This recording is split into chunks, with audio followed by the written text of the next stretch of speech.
Maharashtra today 24 news, सत्य परिस्थितीचा सविस्तर आढावा।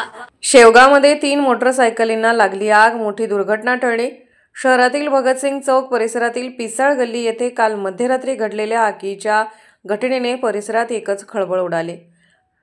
नागिन पाणी स्टॉलचे मालक मयूर पिसाळ यांच्या घरासमोर उभ्या असलेल्या त्यांच्या मालकीच्या 3 मोटरसायकली अचानक पेट घेतल्या।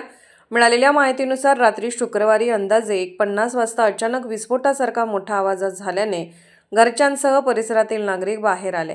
त्यांनी पाहिले असता दोन्ही मोटरसायकलींना मोठ्या प्रमाणात आग लागलेली दिसली।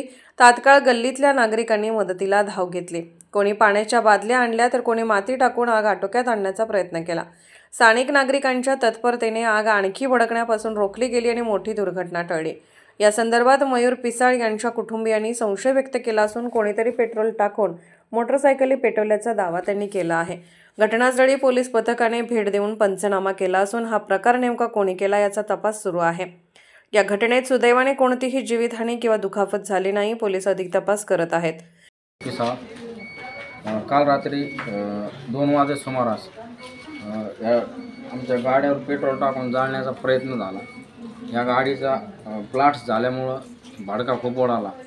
त्याच्यामुळं यांच्या बी खिडकीला आग लागली आणि यांच्या घरामध्ये बी जीवितहानीची होण्याची शक्यता होती।